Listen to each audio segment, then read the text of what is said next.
I call this meeting to order. Please stand for the Pledge of Allegiance.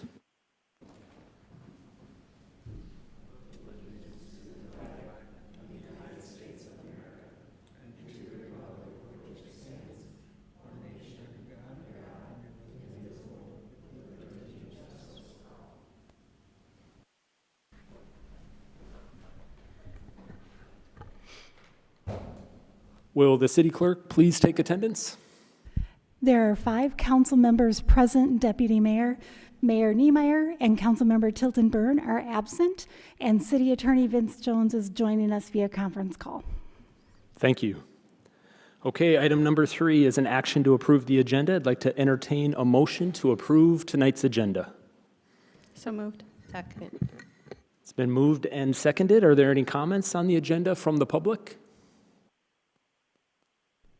Any comments on the agenda from a member of the council? Councilmember Specker? We need to add the BMU report Okay. from last time. Oh, okay. Sure. So we could do that under item 6, presentations and reports. Would that work? Okay. So when we get to item 6, I'll tack the BMU report onto that. Okay. Will the city clerk please call the roll to approve the agenda? Avery? Aye. Doran? Aye. Hager? Aye. Specker? Aye. Weldon? Wendell? Aye. Sorry, I didn't recognize my own name there. Item number 4 is the open forum. In order to provide equal access to all during the open forum and public comment portions of the meeting, each individual offering comments shall not exceed the allotted 3-minute period. The podium light turns green to yellow when there's 1 minute remaining. Your time for comment has expired when the podium light turns red. Is there any member of the public who wishes to address the council on an item that's not listed on tonight's agenda?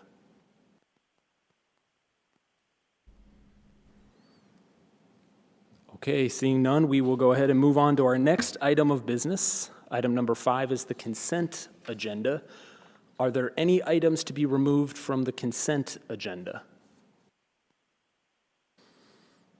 Okay, seeing none, I'd like to entertain a motion to approve the consent agenda. So moved. Second. Okay, it's been moved and seconded. Is there any public comment on any consent agenda item? And does the council have any questions or comments on any of the items on the consent agenda? Will the city clerk please call the roll? Doran? Aye. Hager? Aye. Specker? Wendell? Aye. Avery? Aye. Okay, motion passes. Consent agenda is approved. So that I don't forget when we're on item 6 here with presentations and reports, let's just start with the BMU report. Members of the council have an opportunity to serve as ex officios on a number of boards and committees in the community. One of them is the board for the Brookings Municipal Utilities. Councilmember Specker and Councilmember Avery serve as our ex officio representatives on that board. And I think Councilmember Specker has a presentation tonight. Yeah, we didn't present this last time because this meeting was scheduled for a day later. And it met on July 17th on Friday, and bills and claims were approved, as was the trading and selling of surplus equipment. There were electric strategic priorities that had been developed in 2024 to 2026. They had a set of priorities, and they discussed 2 of 4 pillars and where BMU now stands with respect to those priorities. The 2 that were discussed this month at the board meeting was the quality power supply and then operational excellence. And just a couple of the items under quality power supply included the status of contracts with WAPA and MRES. Those are the 2 main suppliers for electricity for Brookings. There was also an update on the solar array that's northeast of Brookings. And then there was quite a bit of discussion on future power. BMU anticipates a significant increase in power needs over the next 10 years with the expansion of the current industries such as Solventum and Bell Brands, as well as the development of the marketplace and new residential housing.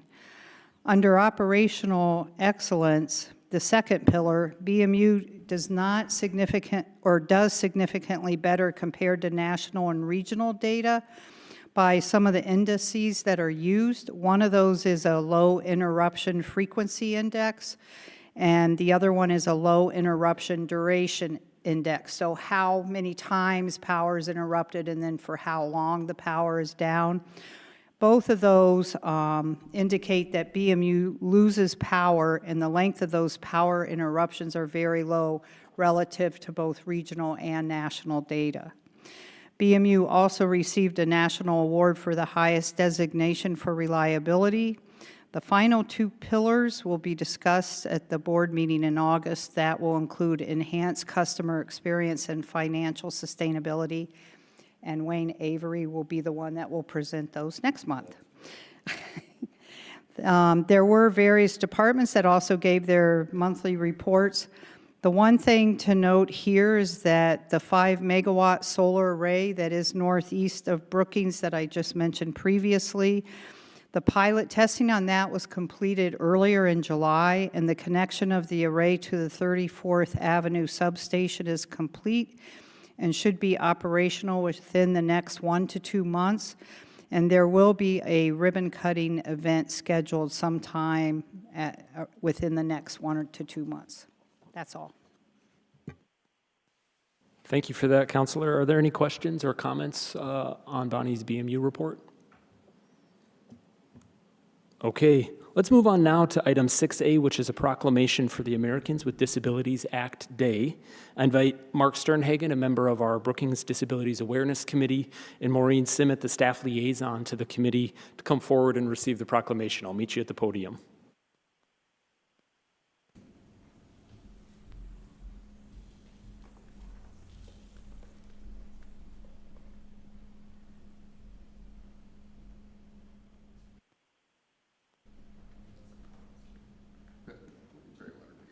Afterwards you will. Okay, great.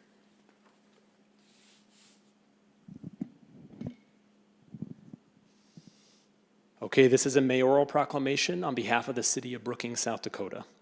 Whereas the Americans with Disabilities Act, ADA, was passed on July 26, 1990, as the first comprehensive declaration of equality for people with disabilities and protects rights in all aspects of employment in accessing public services and guaranteeing access to private establishments. And whereas the goals of the community aligns with providing people with disabilities with the opportunities and support to achieve full integration and inclusion in society in an individualized manner. And whereas disability is a natural part of the human experience, this does not diminish the right to enjoy the opportunity to live independently, enjoy self-determination, make choices, contribute to society, and experience full integration and inclusion with necessary services and supports. Now, therefore, be it resolved, on behalf of Ope G. Niemeyer, the mayor of the city of Brookings, I do hereby proclaim July 26, 2026 as Americans with Disabilities Act Day. I call upon the people of Brookings to recognize and celebrate the progress that has been made by reaffirming the principles of equality and inclusion and recommitting our efforts to reach full ADA compliance for people with disabilities in the city of Brookings. And 2, to continue advocating for full inclusion and equity of individuals with disabilities in all aspects of society. Let's take a moment to recognize the day.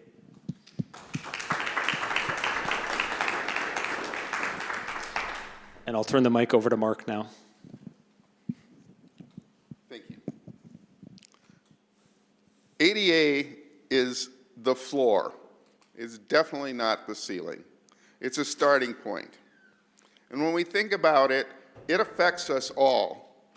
Now, maybe it's just somebody that you help, a friend, a relative that needs help occasionally. And you go and help them, and they're taking them to the store, working with them, or anything like that. ADA helps with that. But also, every person here today will someday be disabled. That is a fact. ADA is about you. when that time comes, you're going to be thankful for ADA, but you're also going to realize what it doesn't do. There are so many things about ADA that we think it covers that it doesn't. And I have to say, Brookings community goes above and beyond ADA, and I applaud that. But even at that, when is it enough? When it becomes inclusion and immersion.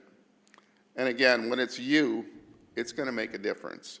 So doing better for ADA isn't about making things easier for me. It's about making things easier for you, and better and more inclusive. So, thank you.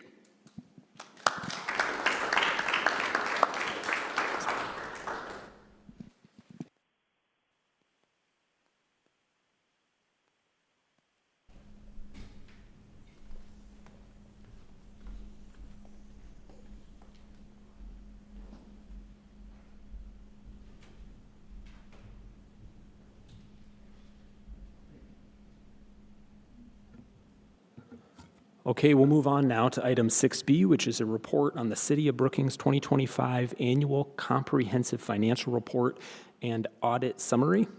Brian Stavinger of Eide Bailly will present this item. Brian? Thank you. Just make sure this is, okay, wonderful.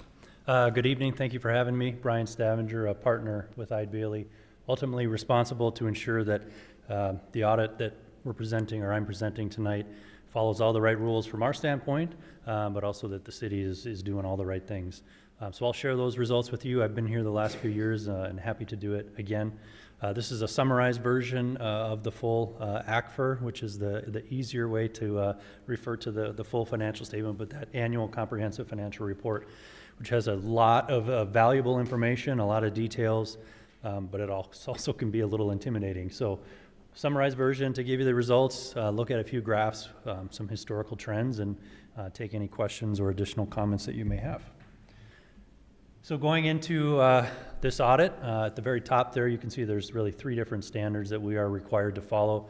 This is consistent, really for any audit firm that would be auditing the city's financial statements. And that's to make sure that any audit that's being performed, be it here or Watertown or Sioux Falls or somewhere in New Mexico, that it's all very similar. So we follow that. There really hasn't been any significant changes in those standards from last year. The audit is designed to obtain reasonable assurance, not absolute assurance. So really what that means is we do enough to gain comfort that we can reasonably assure that we believe the financial statements are free of any misstatement. That is intentional. If it was absolute, we would essentially have to look at 100% of things, which is just not feasible because we would be here probably for the entire year to work through that. So again, these are the standards that we all follow, and we do enough to ensure we can get you that opinion. There's really 2 separate audits that we do. They're done simultaneously, but one is the financial statement audit, so that ACFR, which is really all the activity that flows through the city from January 1st to the end of December, making sure that you're following all the right accounting rules. Ultimately, that ACFR has all the accurate and required information in it, and probably most important, ensuring that the numbers that are being presented we believe to be accurate. That led to an unmodified opinion, which is a good thing. That is a clean opinion, the best opinion you can have, and really the one you seek annually.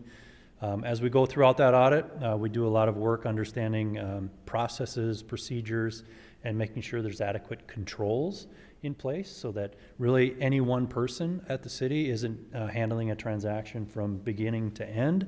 If that were to happen, which it does in a lot of smaller organizations, it's just an increased risk for misstatements, potentially fraud. But really, so we do that annually. We don't rely at all on previous year's work. We kind of start fresh every year, understand the controls, the processes, procedures, and then we test those. No findings related to that. We also have a compliance aspect. State of South Dakota requires us to look at a lot of compliance type items. No findings related to that either. On the federal audit, which is a smaller component, and it's very focused on any federal funds that the city would have expended during 2025.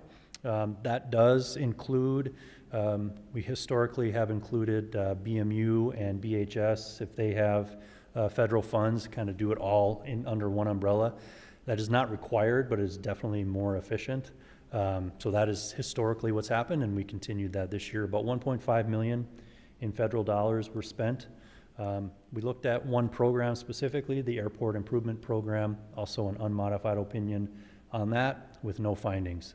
That audit is very focused on compliance. There also is a controls aspect to it. Again, ensuring that not start to finish transaction-wise, not one person, that there's multiple individuals, and also making sure that spending the funds the appropriate manner according to the grant agreement. So overall, wonderful results, unmodified opinions, no findings. Any questions on that? Okay. Let's get into some numbers.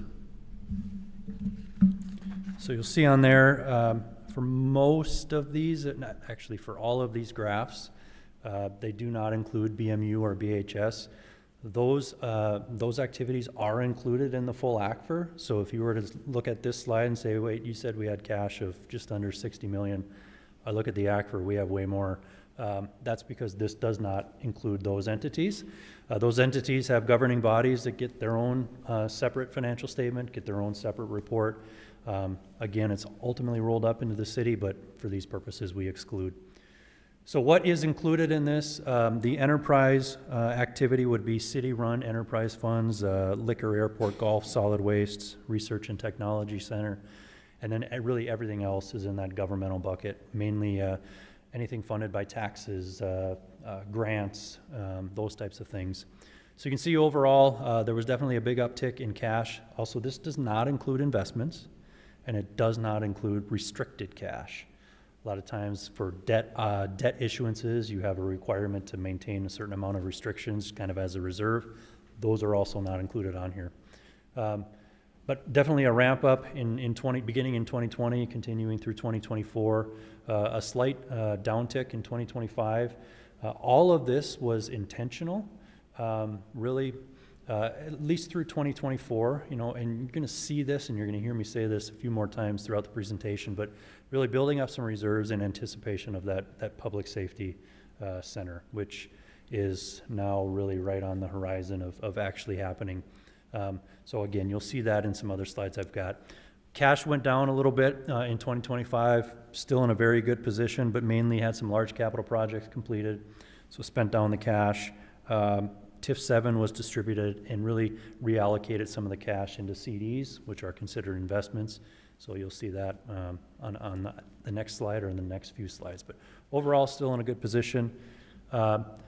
Really, the reason I say that you're in a good position is more on this slide, which is the liquidity ratio.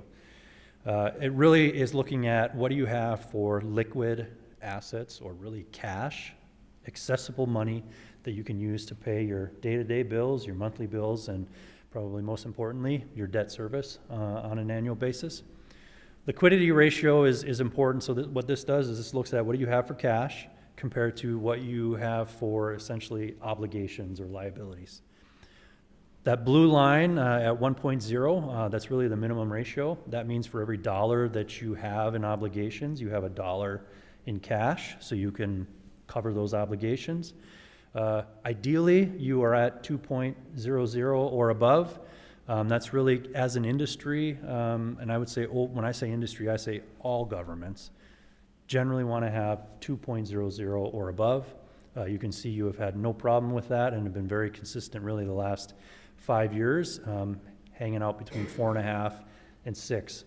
So at 2025, what that means is for every dollar of an obligation that you have, you've got $4.50, a little bit more than that, in cash. So good, strong cash position to be able to continually operate, not have to worry about, are we gonna meet payroll, or if there's some significant event that we can quickly address it. This is a good, strong position.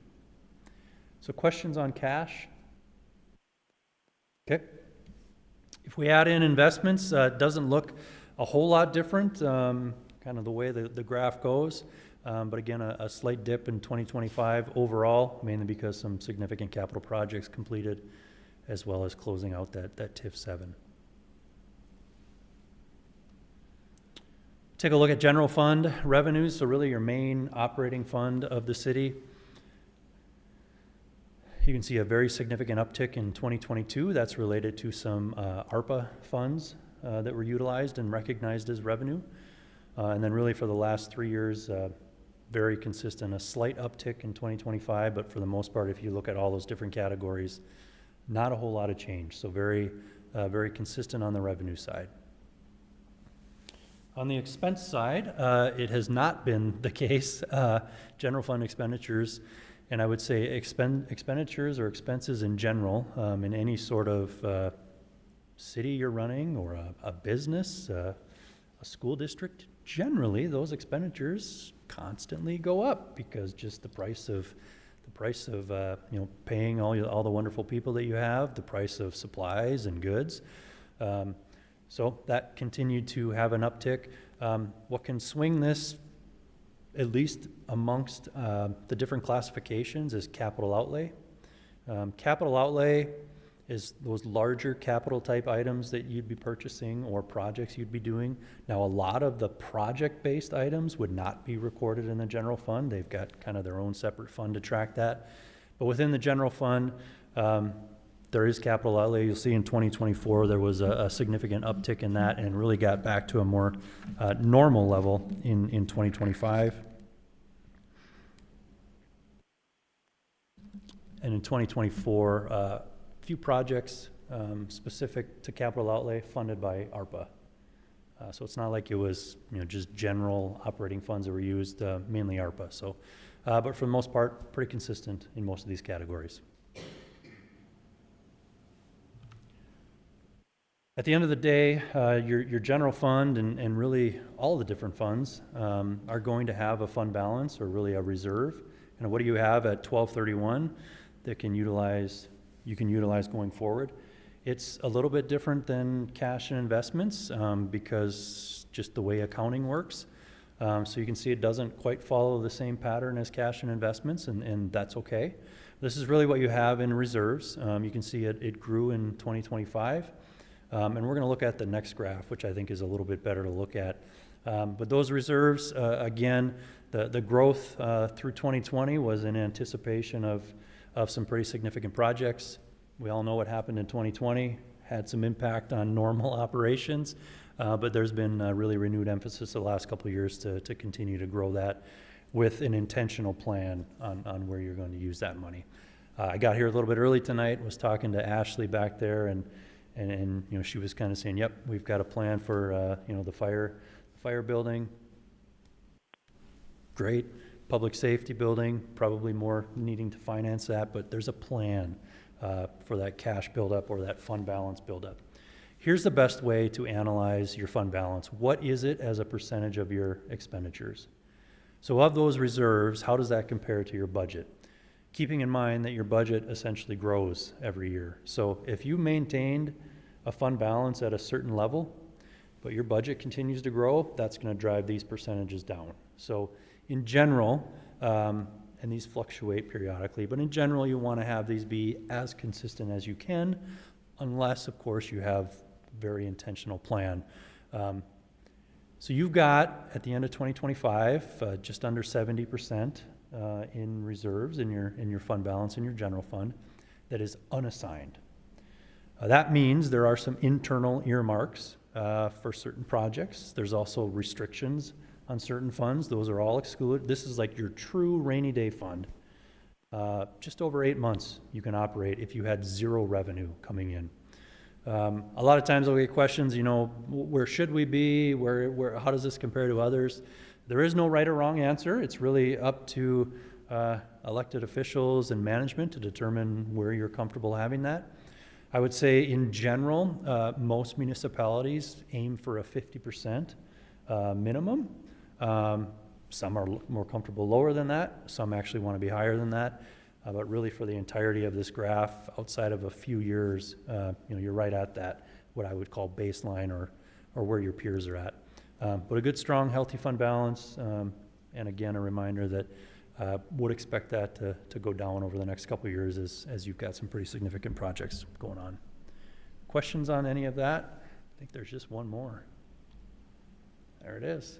Ending fund balance in the sales and use tax fund. This will fluctuate based on, and these are actual dollar amounts. We don't do percentages for this one. This will fluctuate based on the capital planning or capital projects that you have, and really this does mirror kind of what's happened in your capital plan. So really nothing to be alarmed here. If it was consistently pretty low, I might wonder, do you have enough cushion just in case something popped up? Not to say that I think even the first few years on here is low, but just nothing jumps out at me to be alarmed about. All right, so that's it. Kind of going back to the beginning, clean opinions, no findings. You look at the financial situation, really no red flags that we saw. A big shout out to Ashley and Tyler for everything they do, and everyone else who deals with our questions and requests. But it is a wonderful process for us, and it makes it a lot easier for us working with all of those wonderful, talented individuals. So a big thank you to them. Any questions that I can attempt to answer? Any member of the council have questions for Brian? Councilmember Specker? This is probably more for Paul. But that big capital outlay a couple years ago, was that 20th Street? Can you remind me what? Actually, I might turn to Ashley. She probably has it off the back of her hand, but I'm sure 22nd Street was one of. The Dakota Bank Center roof, is what she From said. the derecho, yeah. Okay, thank you. Any other follow-up questions? I would just ask, this is kind of our health report card for the city. Always happy to see it's being very healthy as a community, as an organization, as a city. I thank the council for all the policies they put into place over the last few years. You can see from 2018, 2019, as they put those initial policies in place, that growth in reserves and really protecting the community, protecting the employees, protecting projects, putting money aside to purchase very large projects where most communities would increase property taxes. So hats off to the council, but also to the staff, Ashley, and all the finance crew, and as well as the department heads, all doing their part for the community of Brookings. And so once again, thank you for this report card and this health check, I guess, if you will. Any other notes? Okay, thanks a lot, Brian. Yeah, thank you. I wanted to take just a moment to echo Brian and Paul's sentiments to thank Ashley and Tyler and the team from the Finance Committee for being good stewards in this area and ensuring that we have a positive report of this nature. So thank you. There are no contracts and change orders this evening, so let's move on to item number 8, which is first readings. Item number 8A this evening is introduction and first reading on ordinance 26-018, an ordinance pertaining to a conditional use permit to establish off-street parking, off-site in a residence R2 two-family district at 816 and 820 9th Avenue. Mike Struck, our Community Development Director, will present this item. Mike? Thank you, Deputy Mayor and members of the council. The item before you tonight is a conditional use permit being requested from the SDSU Foundation to establish off-street, off-site parking in a residential district. A few years ago, the foundation acquired property directly west of their existing office location in a residential district and went through the process with historic preservation to have one of the houses tore down, and a lengthy process, and they found a location, and the results were today one of the homes was moved to its new location today, so there was a little congestion throughout the community. Ultimately, it was for the foundation's plan to come forward. They need additional parking for their office, and so they have worked with the historic preservation on a proposed site plan and structure to be put on the west end of this lot, and then between the foundation and the structure will be 32 parking spaces that'll have access off of the alley. You can see the site plan overhead. Because it is located in a residential district and not on the same property as the office building itself, there is a conditional use permit requirement in a residential district. This does come to you as a unanimous recommendation from the Planning Commission, and we would stand for any questions you may have. Thank you, Mike. Is there any public comment on this item? I will say the applicants are here if you have any questions for them. Great. Any public comments? Does the council have any questions or comments? Councilmember Specker? Maybe if someone could just explain this, this is not the house that's on there now, right? This is That- going to be a garage? Yes, so the house has been moved. They're replacing it with a garage. The garage design is to really replicate almost like a historic house in the neighborhood. On the east side is actually the garage doors that'll be facing the foundation building. But from the street view, it'll look much like a residential house, including, like a sidewalk leading up to it, the design with the windows, the shutters and everything makes it look and feel like a house, but it's actually a garage. Oh, that's very nice. Considerable effort was taken into the design. Thank you. Councilmember Hager? I just have a comment. But before I get to that, I do want to acknowledge that the SDSU Foundation and Alumni Center is a nonprofit organization that serves my employer, which is SDSU. I did evaluate this agenda item and I determined that there's no conflict of interest because this project has no bearing on the work that the foundation does for me or any of the academic programs and units I am affiliated with on campus. So given that I drive this stretch almost every day when I go to work, when I first saw that there was going to be a parking lot and a residential area with a garage of some kind, I was like, I wonder what this is going to look like with these residential homes here. And then as I was going through my packet, I got to this particular rendering that's on the screen here. And I just want to say I was really impressed with how this is going to look in the University Historical District. And then also just the attention to detail with even some of the landscaping buffers as well. So just really well done. Thank you for that note, Counselor. Any other comments or questions? Can you click back just a couple of slides to I think the overhead site plan? I just wanted to clarify that there won't be access from the parking lot to 9th Avenue. The only access comes from the alley, correct? That is correct. Okay, great. And then just to clarify a note you made a moment ago, the house that was moved today is that one that sits on 820, correct? If you've been down 9th Avenue, you know that the house that was at 816 has been gone for a while. So that house that was still there was moved today, correct? Correct. Okay. Its final resting position is on Madera Avenue, just south of the railroad tracks. Well, thank you for clarifying both those points. Any other comments or questions for Mike or for the applicants who are here? Okay, the second reading and action on this item will be held on August 11th, 2026. Let's move on to item 8B, introduction and first reading on ordinance 26-023, an ordinance to change the zoning within the city of Brookings, lots 4, 4A, 5, 5A, 6, 6A, lot 7, excluding the south 106 feet, and lot 7A in block 1 of 3rd edition from a business B4 highway district to a business B2 district. Mike Struck, our community development director, will once again present this item. Mike? Thank you, Deputy Mayor and members of the council. The action before you tonight is consideration of a rezone. Many of us will remember the property as the Sunshine Inn. It has been acquired by new ownership and name changed to the West Lodge. The property is currently zoned B4, which is our highway business district.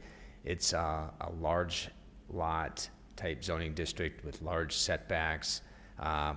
There's very few locations in the community that it's actually zoned B4. It's predominantly between 22nd Avenue and I-29 along 6th Street, really intended for kind of your large retailers.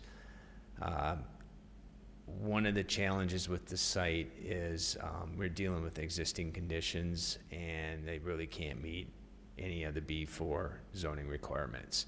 They're seeking a rezone to B2 to get closer to compliance. There's still going to be challenges with redeveloping the site, but the B2 zoning is a little bit more favorable and gets them closer to compliance with the various zoning aspects that they'll need to go through.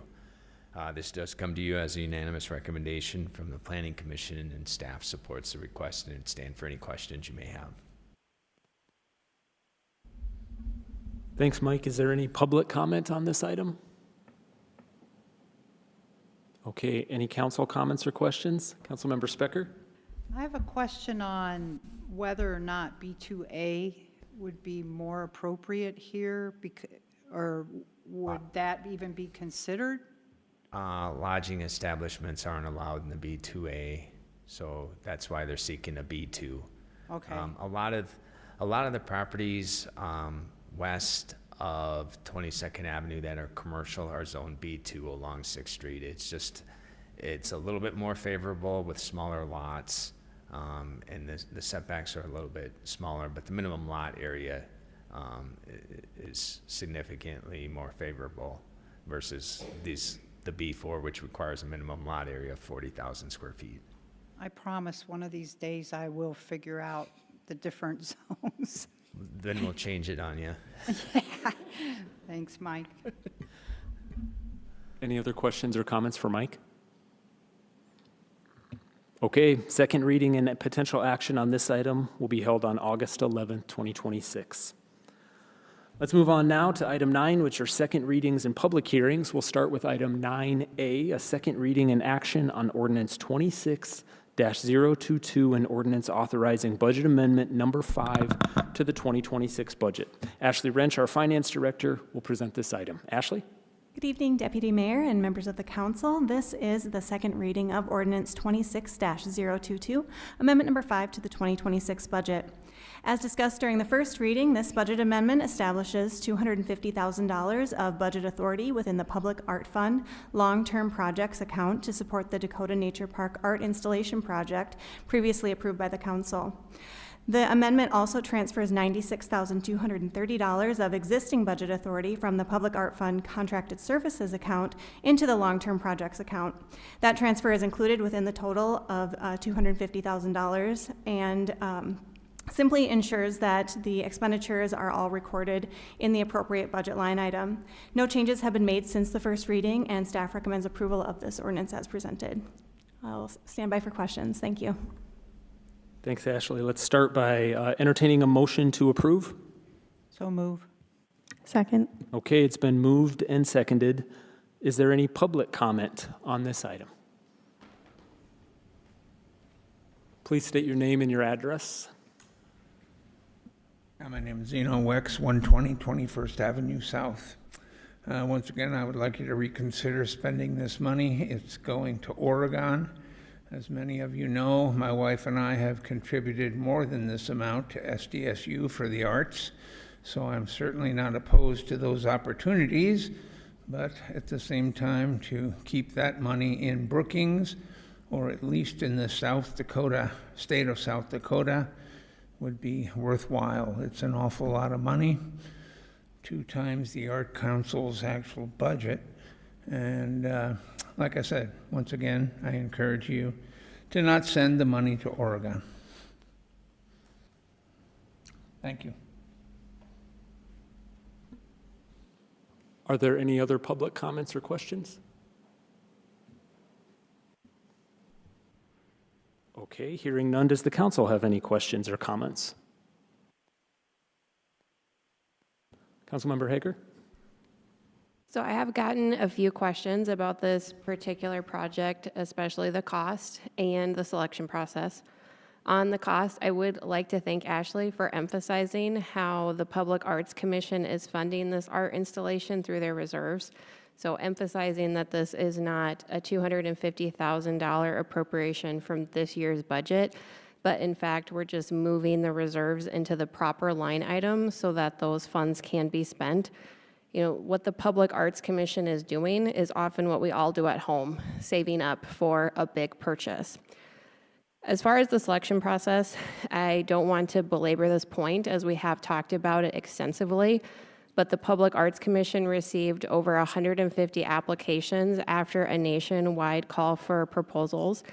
They did a multi-round selection process based on a variety of different factors relating to budget, use of the space, withstand South Dakota extreme weather, lighting at the base, and use of native plants and flowers.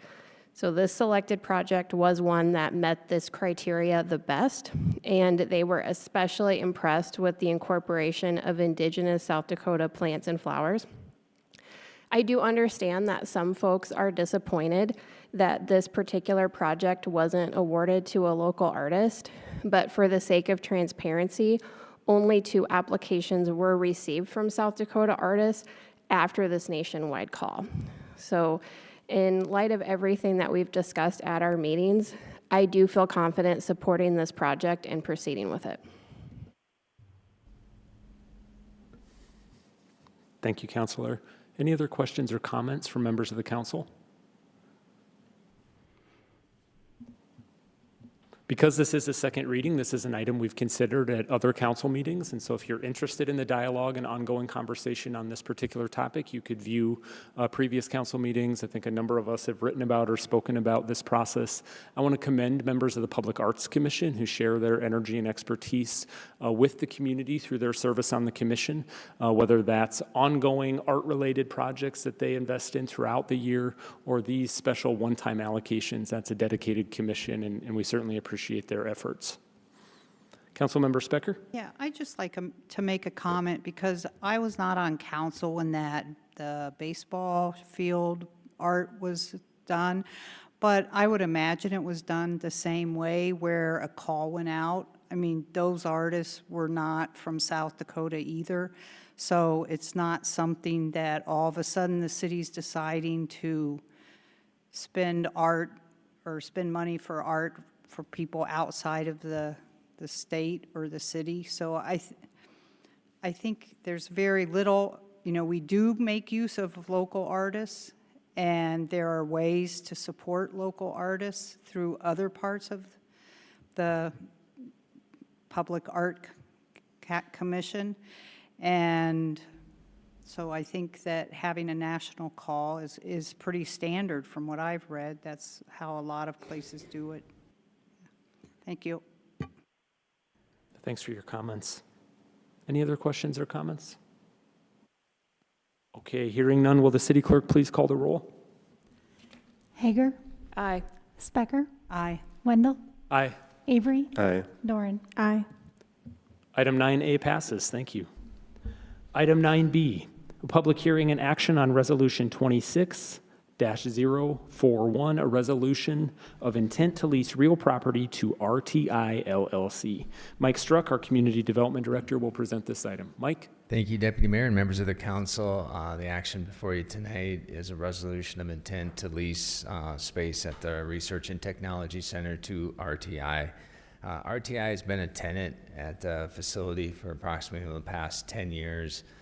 This is a facility that we had scheduled for demolition later this year. However, RTI was looking at various options of whether to build a new facility, if they could acquire an additional facility or find a new place to rent.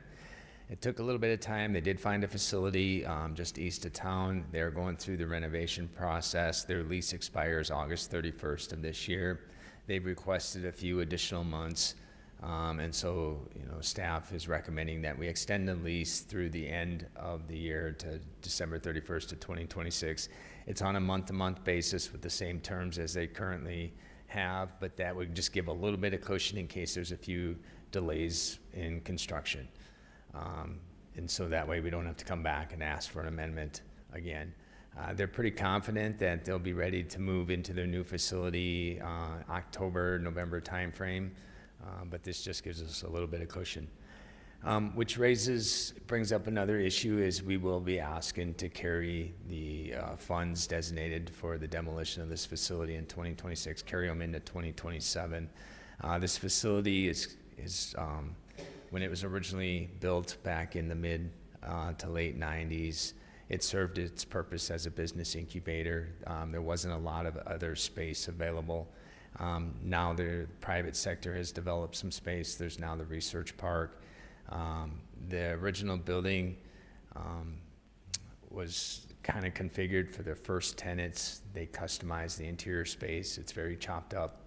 All of the rooftop units, well, they're supposed to be rooftop units, but they were installed on the ground. They've taken a beating over the years. All 18 of them need to be replaced. We've been limping them along. We probably spend somewhere between 10 to 15,000 every year fixing them. And to do them correctly, they would need to be installed on the roof, and they may have to redo all the HVAC on the interior. In addition, the roof was damaged during the derecho. It wasn't repaired because we knew we were planning to tear it down. So there's just a lot of deficiencies with the building.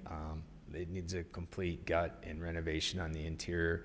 In addition, we've had challenges out in that particular location with water running off the roof, down the walls, leaking in through the windows. But if there's enough rain, the exterior grade of the property is not sufficient, so water will actually run back into the building under the sill plates.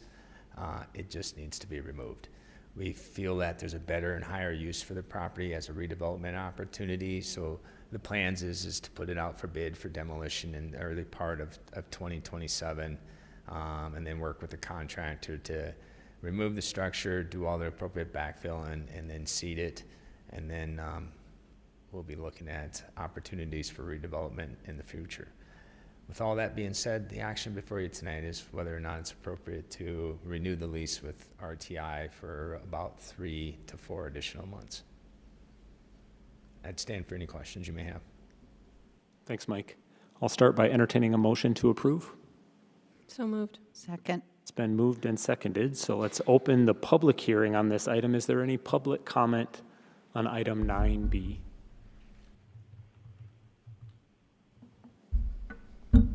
Okay, the public hearing is now closed. Does the council have any questions or comments? Councilmember Doran? Thank you. Mike, I really want to work with a lasting tenant and support a local business, but with the deficiencies that you had mentioned, is it still an appropriate building to keep renting? Is it safe for these tenants to keep using this building? It's fine for them to continue. So when they moved into the facility, they renovated the southern half. There was some HVAC issues earlier this summer. They went and purchased mini splits on their own to install there. They will remove those and take them to their new facility. Otherwise, we probably would have had to move them out because we weren't. It's pretty expensive to replace the HVAC units and to replace them for 6 months, and then we really didn't have another facility to move them into. So they did make some of those improvements, but they're temporary. They can get them through till their move-in date. They're actually under renovations now, and they may be out even sooner, but we just wanted to provide enough cushion. Sure. No, I appreciate that, and I appreciate their willingness to keep working in that building. Thank you. Any other questions or comments for Mike? Okay, will the city clerk please call the roll? Specker, Aye. Wendell, Aye. Avery, Aye. Doran, Aye. Hager. Aye. Okay, item 9B passes. Let's move on to item 9C. Public hearing and action on Resolution 26-043, a resolution to annex Outlot F and Outlot G in the southwest quarter of the southwest quarter in Section 20, Township 110 North, Range 49 West in Brookings County, South Dakota. Mike Struck, our Community Development Director, will present this item. Mike? Thank you, Deputy Mayor and members of the council. The action before you tonight is an annexation request by the Brookings Congregation of Jehovah's Witness. This property is contiguous to city limits on both the east-west sides as well as to the north. The request is coming as the adjacent land is in the process of undergoing development, and there's some utilities that are being put in that'll run immediately adjacent to the site. And the applicant has requested connection to those utilities, and as part of that, with it being in such close proximity to city limits, the annexation is requested before they would allow connection to those utilities. And so that's kind of what's leading to the request. It's about 2.73 acres that will, if approved, would come into city limits, and then they would have the ability to be served with municipal utilities. It does come to you as a unanimous recommendation from the Planning Commission, and stand for any questions you may have. Thanks, Mike. I'll entertain a motion to approve. So move. Second. Okay, it's been moved and seconded. With that, let's open the public hearing on this item. Is there any public comment?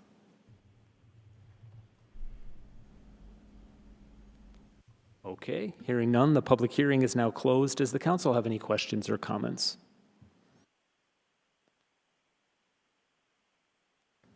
All right, will the city clerk please call the roll? Wendell, Aye. Avery, Aye. Doran, Aye. Hager, Aye. Specker. Aye. Okay, item 9C passes. I don't think we have any other business tonight, so let's look ahead. First of all, are there any items of future discussion that a member of the council would want to introduce? Okay, I'll just give you a preview then of our agenda for August 11th. We've got a couple of liquor renewal agreements under the consent agenda. We have some ex officio reports from BMU or the hospital board, some second hearings for those first readings that we heard this evening. So fairly light agenda on August 11th as well. Okay, I'll entertain a motion to adjourn. So moved. Second. Okay, it's been moved and seconded to adjourn. All those in favor signify by saying aye. Aye. Aye. Aye. Meeting adjourned.